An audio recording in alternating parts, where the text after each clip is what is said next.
Good afternoon, conference.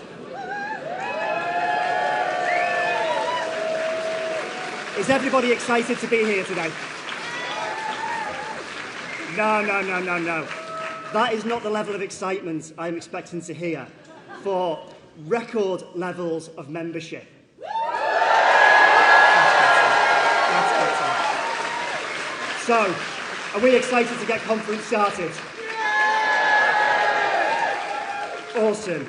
Well, my name is Chris Rigby, and I'm one of the councillors here in Bournemouth, and I just want to take a few moments of your time to welcome you all to our beautiful hometown here. Now, you might be thinking to yourself, that's a lovely Bournemouth accent, but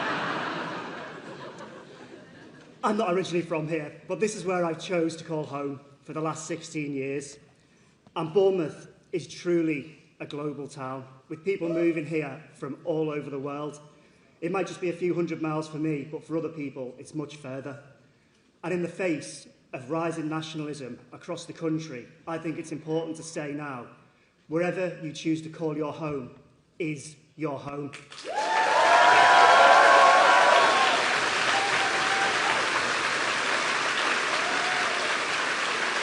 It's an enormous privilege to stand here today as leader of the Green Group on BCP Council.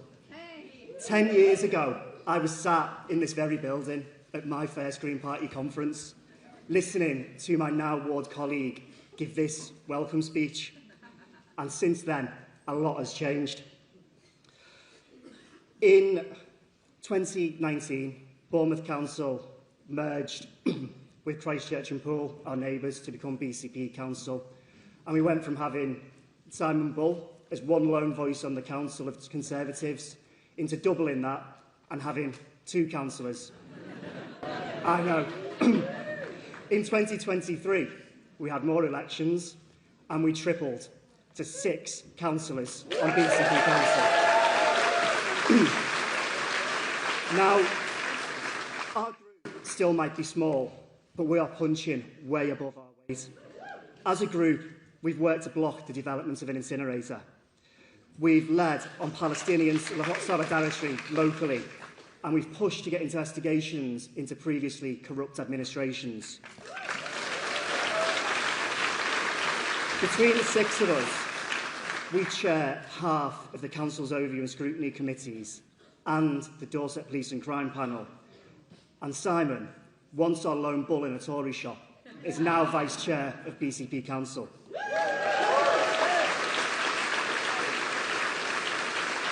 We've earned the trust and respect, and we're working to make a real difference across these 3 towns, and residents are noticing, because when you elect Greens, you get councillors who work hard all year round. This looks like Joe and Kate Salmon campaigning for new crossings and safe routes to school in Moordown. It looks like Alistair Keddy revitalising communities and bringing much-needed investment for play and sport into Charminster and Queen's Park.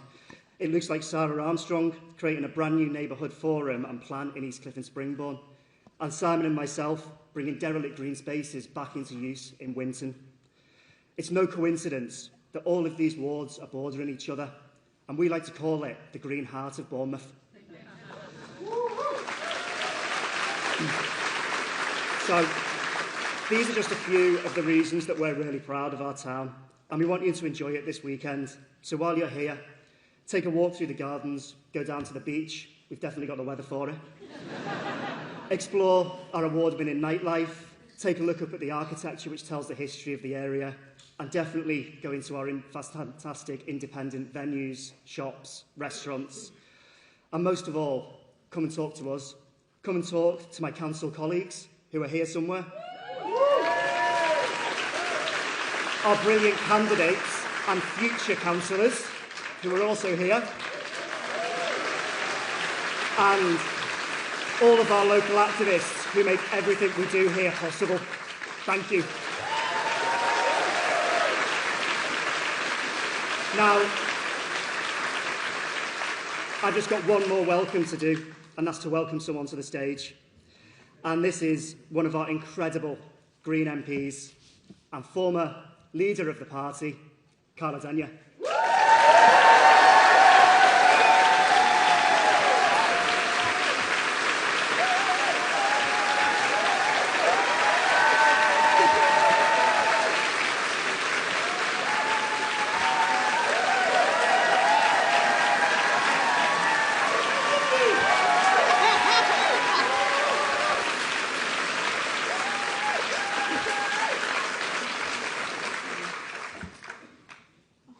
Well, we say this every year, but holy moly, what a year it's been!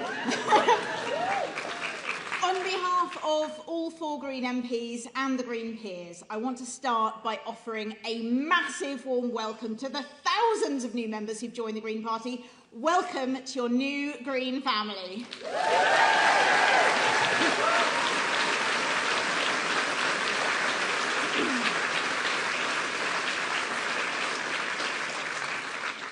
We, your parliamentary Green Party, and no, that phrase still hasn't got old, are really excited to work with all of you new members and with the party's fantastic new leadership team.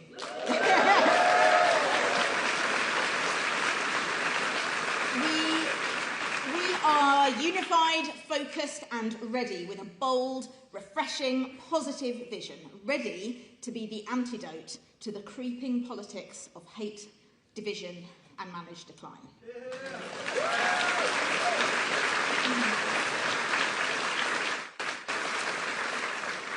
Before I go on, speaking of my fellow MPs, Adrian's not able to be with us this weekend as his father recently passed away and he's taken some compassionate leave.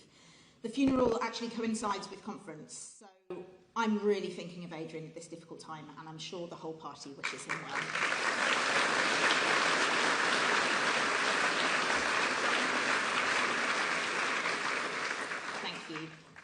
Together, as co-leaders, Adrian and I took the party from 1 MP to 4, from 450 councillors at the last general election.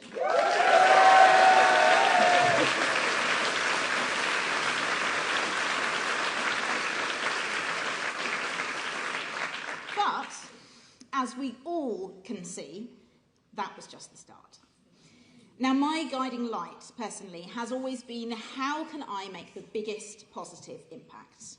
And so, after 4 years at the helm, I decided that right now, the best way that I personally can serve the party and the country is to pour all of my skills, passion and energy into being the very best MP I can be, in Parliament and in Bristol Central. Right now, and if the people of Bristol Central want me, after the next general election too, as Bristol's...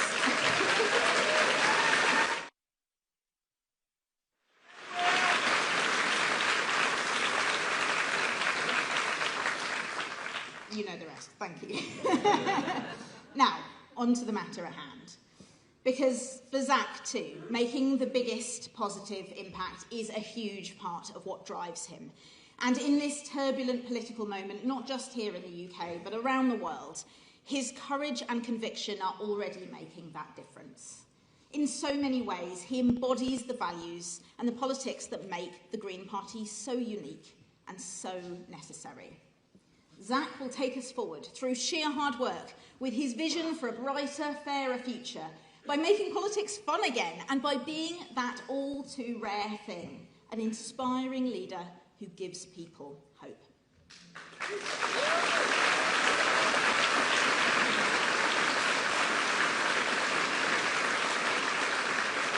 Now, those of you with long memories might recall 4 years ago at party conference, my predecessor, Sian Berry, handing me and Adrian the metaphorical soul of the Green Party, which she charged us with being careful custodians of during our term.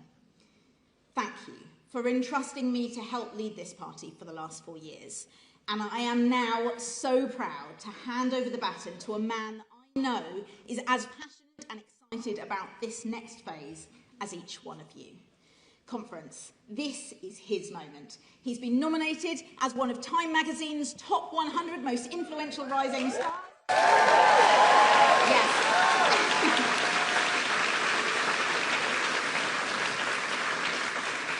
This man is already breaking the internet, already being recognised everywhere he goes, and already putting the Green Party onto more and more people's radars every day.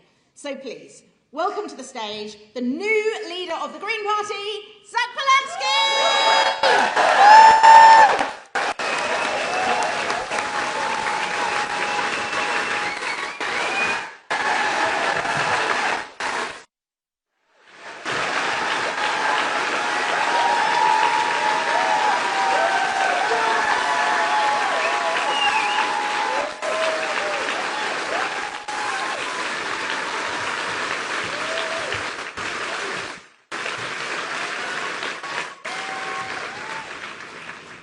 Thank you. So last week, I was in Leeds, filming our party political broadcast. It's very early in the morning. The sun is yet to come up. It's freezing, basically. And we have some very lovely interruptions from people largely going to work. A few times it's a quick chat or a selfie. I very much enjoyed one of my favourite moments. I'm talking to the camera about excess billionaire wealth. And then suddenly a voice pops up from over a fence and he shouts, "You won't find any of that round here, mate." But actually, the very best moment of filming is I'm just about to finish and a young couple come over. And the woman says to me, "Could I ask what you're filming?" And I start to say, "The Green Party political broadcast." She turns to her partner and she goes, "Bloody hell, it's Zack!" And, by the way, we just joined the party last night.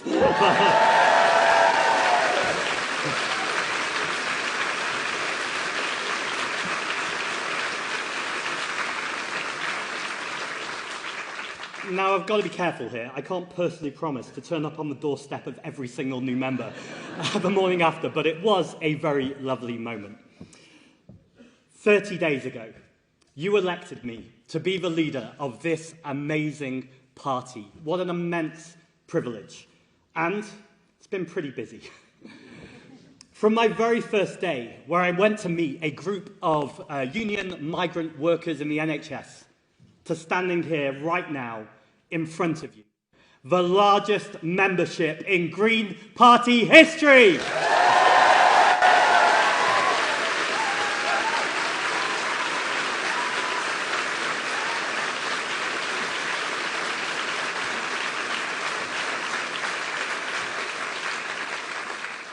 I've honestly loved every single day.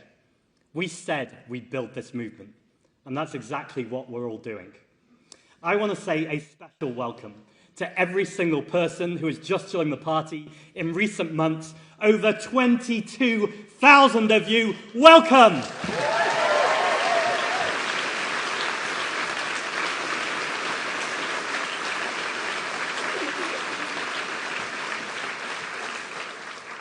And I want to send a message to those of you who are still deciding, because we have momentum in every single corner of England and Wales. We are mounting our most ambitious, our most exciting campaign ever. This is the Green Party's moment. And if ever there was a time to join us, that time is now.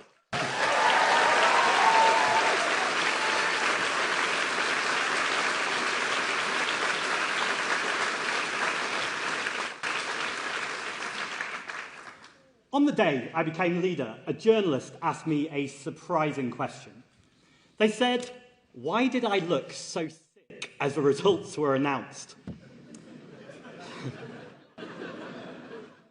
Now, for a second, I thought I could pretend that's not really how I felt, or I could do that unique thing that the Green Party does, tell the truth.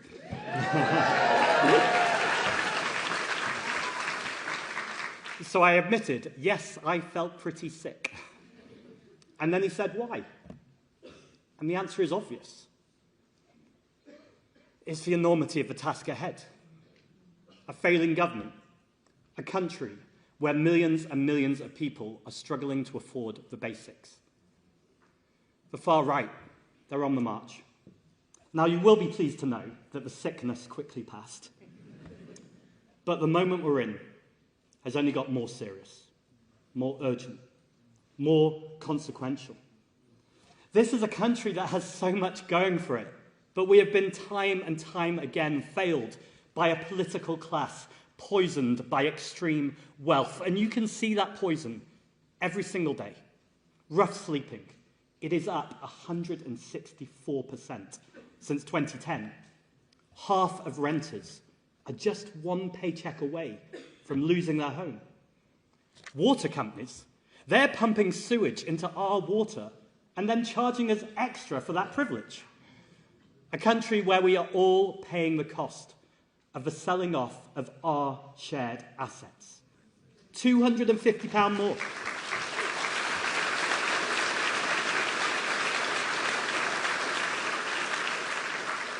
That's right, it's costing us £250 more each household, each year. That is the privatisation premium. A country where a tiny few have taken our power, our wealth. Things must change, and friends, it is time to take it back.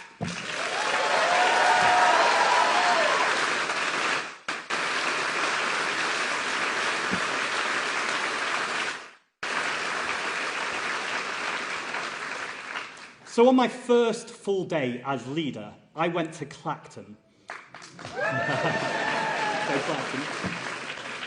By the way, guys, that's not a phrase you'll often hear from the constituency's own MP.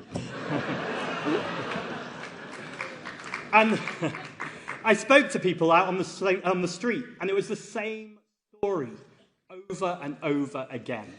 Years of neglect, total detachment from the people actually making decisions, a feeling that there's just not a future to get behind.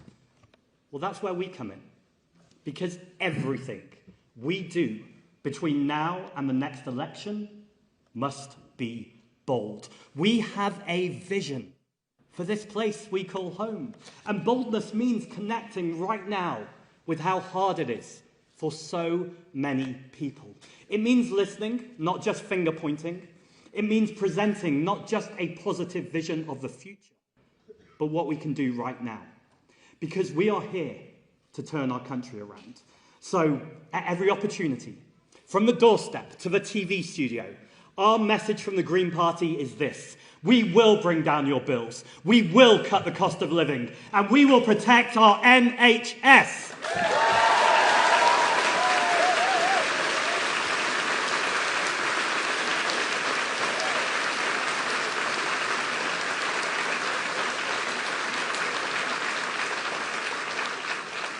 Let's remind ourselves who we're doing this for. For the families who look at the bills each month, wonder how they're going to get by.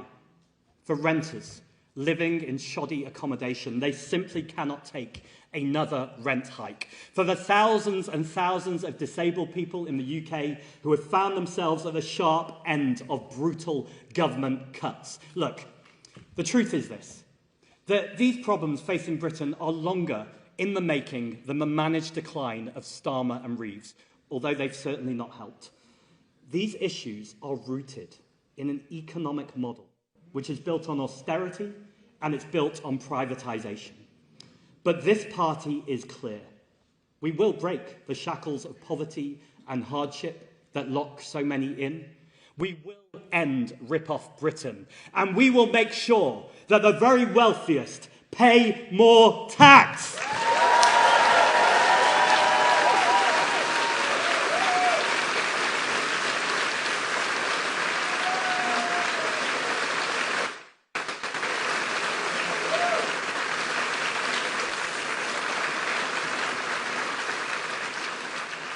Taxing the wealthiest is only the beginning.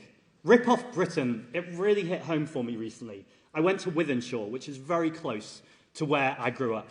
I was going door knocking with a local candidate. And as we knocked on doors, we met a man who was disabled. With him was his carer, who used to be homeless.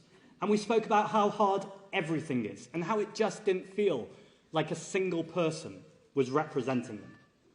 Yet so many volunteers had turned up that day because they wanted to make life easier and fairer for people. They had turned up because they believed in something different. And so as we asked these people for their vote, and I knew on that night that candidate Zoe Marlowe became Councillor Zoe Marlowe, that she would be out there. That's right.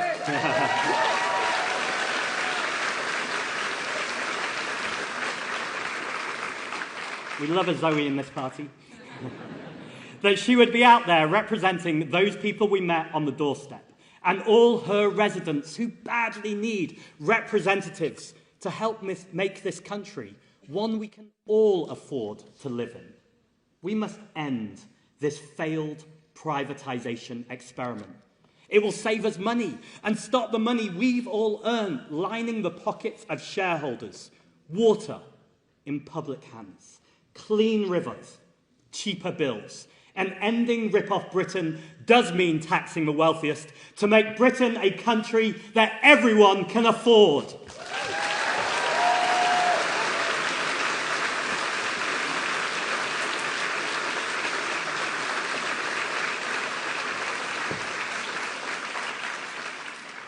Keir Starmer said in his speech that he doesn't believe those who say a wealth tax is the answer to everything.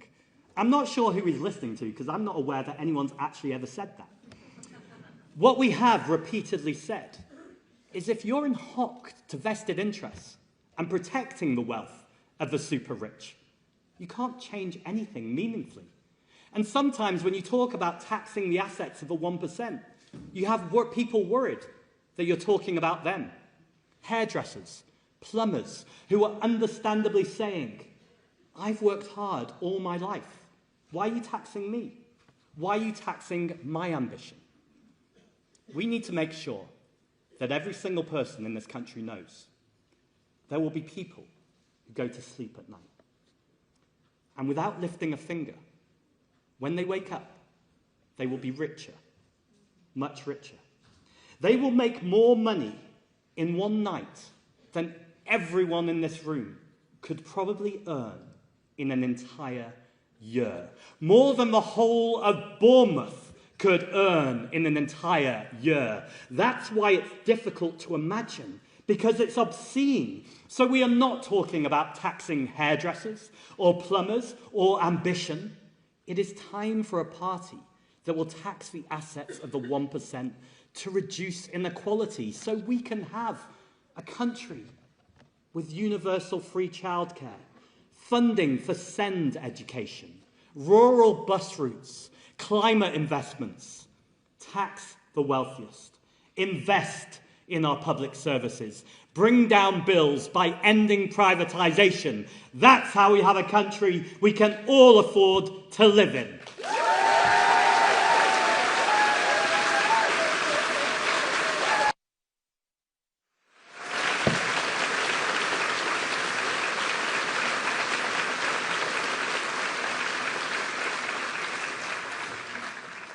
And when I say we all, I really mean all of us, every single one of us. Those who choose to make this place our home, whether like me, you were born in Manchester, studied in Wales, now live in London, or whether you've arrived in this country much more recently. This is a party which is unafraid to say migration has helped make this country what we are today. And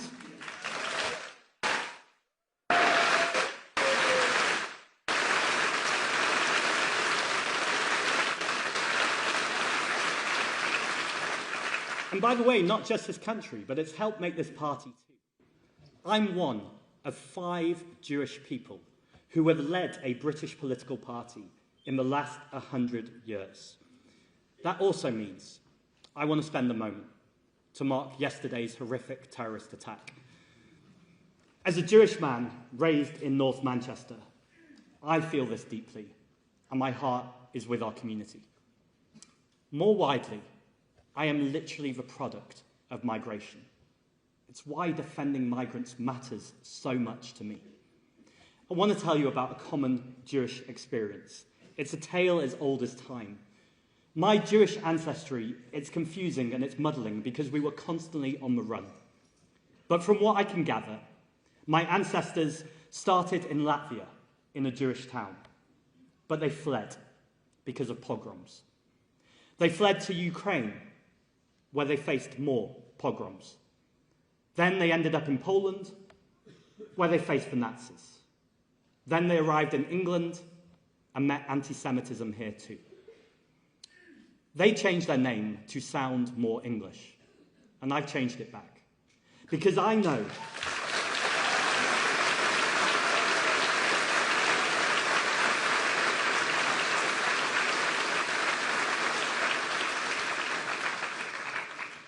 in fact we all know, real pride comes when you no longer hide who you are. And then there's our deputy leaders, Mothin, son of a steel worker, whose parents came from what is now known as Bangladesh in the 60s. Rachel, who, Apart from a Danish great-granddad and a Welsh grandma, has family roots tied to England as far back as she knows. One brought up Jewish, one raised Muslim, one a child of the church. A leadership, 3 different backstories. In a country enriched by people from all over the world. The Prime Minister might call this an island of strangers. When Farage says jump, Labour might say how high. But the Greens will never dance to the tune of a Trump-loving, tax-avoiding, science-denying, NHS-dismantling corporate stooge.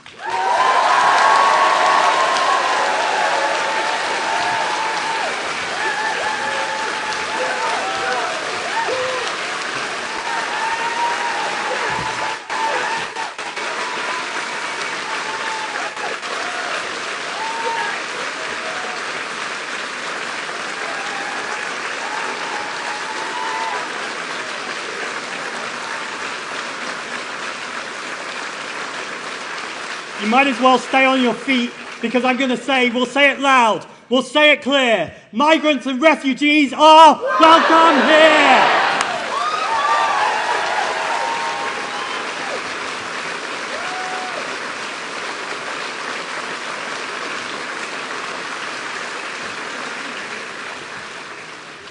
Look, we are under no illusion as to the threat we face in this country.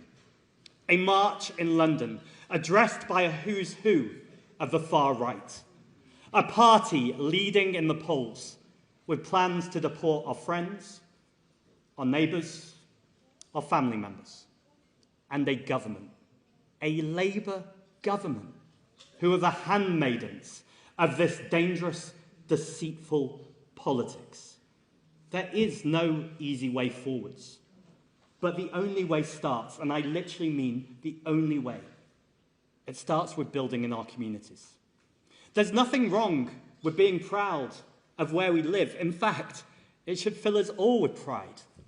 Caring for our local parks, building friendships with our neighbours, organising with fellow tenants, celebrating our differences. Those are the deep roots that really matter. In Clacton that day, one of the people I spoke to was a guy called Paul. He'd just come out of prison. He said he wanted to stop the boats. Said he wasn't anti-migrant, he was Irish, and migration was in his blood. But he said to me, look at my high street. Look at where I live. How can we have more people come in? So we talked a little. We found common ground on some things. On other things, there's still lots of conversations to be had. But I told him how the Green Party also want to stop the boats. We want to stop them through safe and legal routes.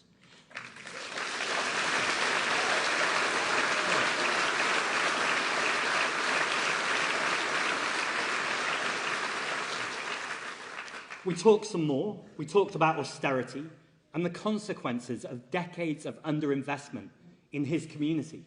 That's a threat to our high streets, I said. Our communities are complex. They have their problems. And change can make people worried. But we know where that complexity should lead us. It should lead us to better public services, to creating spaces we can all gather, places young people can meet up. Change can mean thriving new economies, new cuisines, people of all faiths coming together. The threat to the places we love comes not from people arriving on small boats. It comes from an economic system that sucks money from people and places who need it. And it comes from a politics that tries to divide us and point the finger at each other, rather than the billionaires. This is a nation of neighbours. We have to do things better, and we will. There is a clear path here. If reform can rocket through the polls with a politics of despair, then it's time for the Green Party to do the same thing, but with a politics of hope.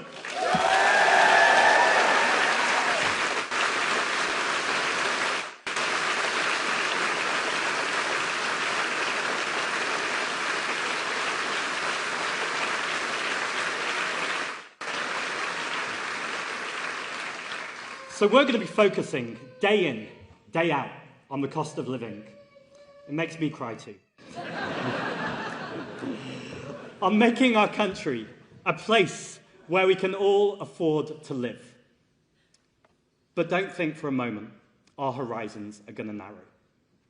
When mass slaughter is happening in Palestine, we will not be silent.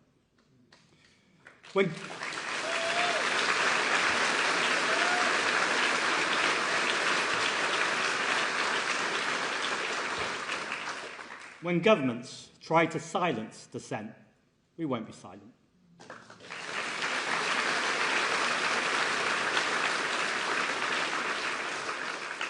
And when Keir Starmer, in one of the most deeply cynical and morbid acts I've seen in my lifetime, decides to recognise a Palestinian state at the same moment that his government is an active participant in the murdering of the Palestinians, then we will never be silent.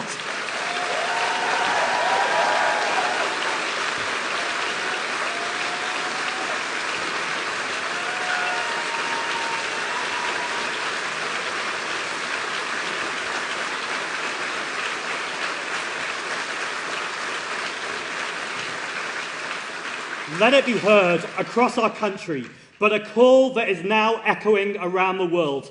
We must stop selling arms to Israel. We must stop sharing intelligence. We will do everything we can to stop the genocide.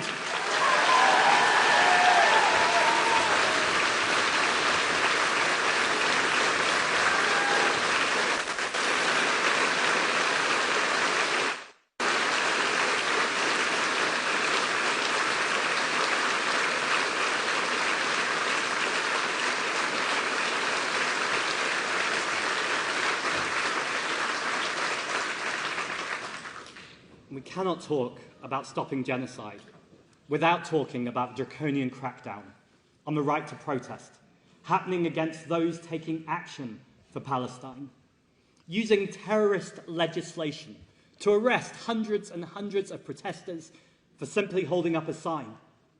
The prescription of Palestine action must be withdrawn, and every parliamentarian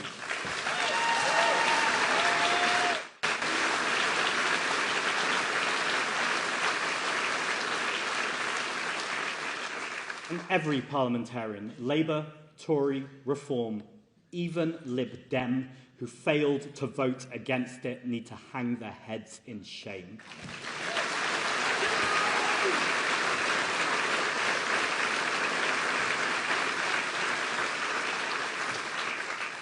This country has a proud tradition of protecting civil liberties. But once again, a Labour government is cracking down on our rights. From terrorist prescriptions against protesters, to banning journalists from their conference, to diving into a rushed evidence-free plan for digital IDs that will only discriminate mainly against minorities, the alarm bells of authoritarianism are ringing loud and clear.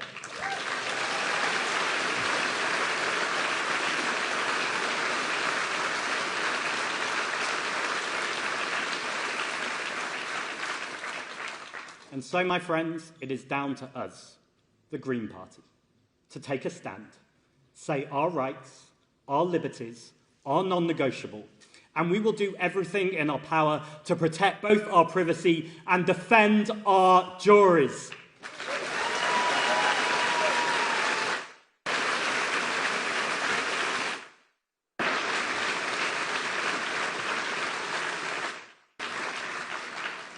And when we talk about global issues, it's clear we also need global solutions. We see that starkly with climate breakdown and with the nature crisis. I've been asked dozens and dozens of times in the last few days, in fact in the last few hours probably, if the Green Party is an environmental movement or a social justice movement. As if you can't speak up for our working class or LGBT+ communities at the same time as challenging the fossil fuel industry. So let's clear this up. You cannot be an effective environmentalist without talking about the deep inequality in our society.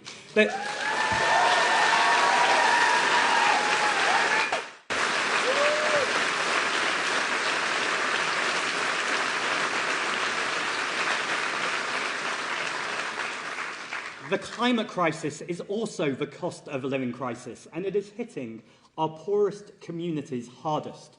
Food inflation is being made worse by climate breakdown. We live in one of the most nature-depleted countries in the world, and we've literally just had the hottest summer on record. Now, Labour made a £28 billion pledge on green investment, but they ditched it before the election, before they'd even had a sniff of power. Now, many of their politicians had long opposed airport expansion, and now they're championing it. They promised not to grant new licences for North Sea oil and gas, and now we hear, inexplicably, they're exploring new ways to drill. The one politician, the issue, Ed Miliband, they've tried to sack him. They have failed us on climate, like they have failed us on so many things. And we are now...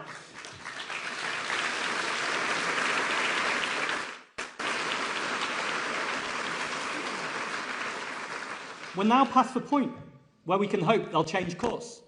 Its politics is one of managed decline, and it's dressed up in this weird national renewal and draped in reform-baiting policy-making. More of the same from Keir Starmer won't just fail us now. It will hand this country on a plate to the forces around Nigel Farage. That's what's at stake here. We are not in a situation where we can hope they'll get better, or we just need to express concern. We're in a moment of change, and it is our time. And that is why Labour councillors are defecting. It's why Labour members are joining. It's why thousands upon thousands of ex-Labour voters are now saying enough is enough, and they're putting a cross by the Green Party for the first time because Labour's arrogant assumptions that it is entitled to anyone's vote, those assumptions end today.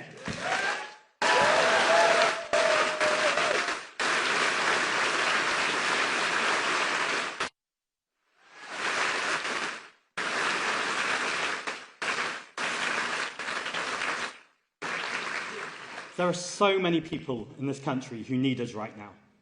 Now, last month, I thanked my boyfriend Richie, who works in palliative care. Pretty emotional. I'm not going to do that again. I've got a speech to finish. But I was emotional because I see the work, both Richie and all his colleagues. I'm going to get emotional. Both all Richie does and his colleagues do every single day for people in their final chapters of life. I remember years ago when Richie first started working at the hospice. I was worried about what every day would be like, dealing with the weight of working in such an environment. But actually, it's the complete opposite. They often say in hospices, no one enjoys life more than those who work with people who are dying. And so as well as thanking again my wonderful boyfriend, it's a moment to recognise how many people across our country are doing these jobs, caring for people, working for the public, showing kindness and compassion. That's the most patriotic thing I could possibly imagine.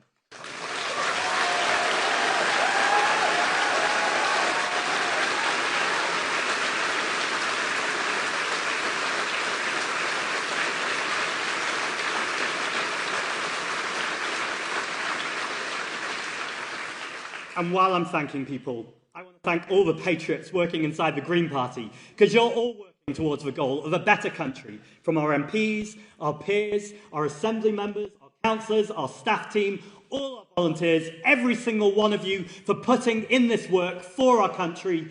Thank you.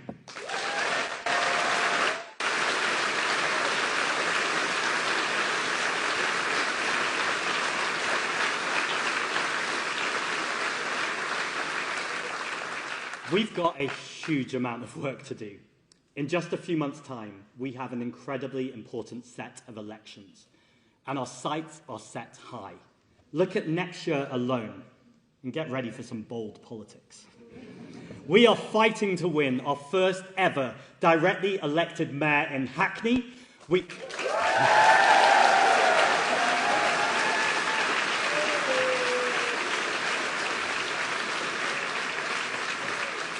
In fact, we're campaigning to win more seats in more places than ever before, and we are on the very cusp of winning our first ever Green seats on the Senate.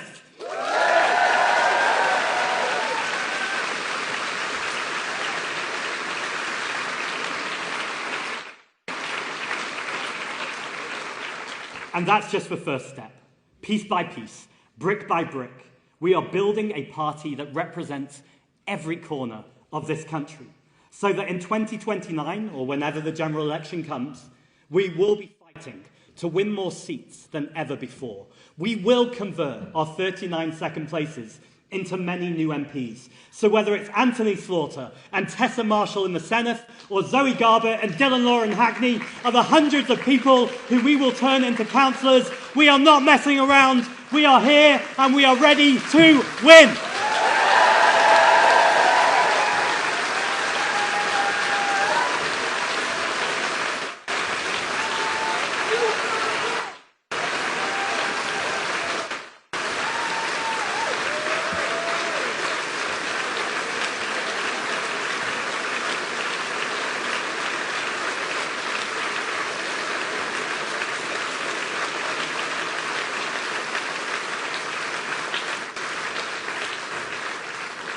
Now, they say you should end big speeches on huge applause. But I actually want to end on a much smaller, tiny moment, a small gesture. But it's something that's really stuck with me this month, and I want to share it with all of you now. So I went to visit the Dusty Knuckle. It's a bakery that employs people who have just come out of prison. Mentors go to visit people just before they leave, and they smooth over that transition process to give everyone a fresh start in life. It was an amazing visit, and I was humbled to spend time listening and talking to so many different people, each with their own different story. The one that really stuck with me, though, was a story about a man who'd just come out, his first day out of prison. He arrived, terrified of this new life. He was a little late because it had been years since he'd used public transport. There was a cup of tea waiting for him. Someone, knowing he was going to be late, had made the time to make a stranger a cup of tea. A simple act of kindness from one stranger to another. That's what this country is when it's at its best. And that matters today, of all days. It's thoughtful, it's considerate, and it's kind. This May is huge. Hateful, divisive politics will be on the ballot paper. We can and we must reject that. Let's look after each other. The Green Party's moment is now. We are ready. Thank you, conference. Let's go!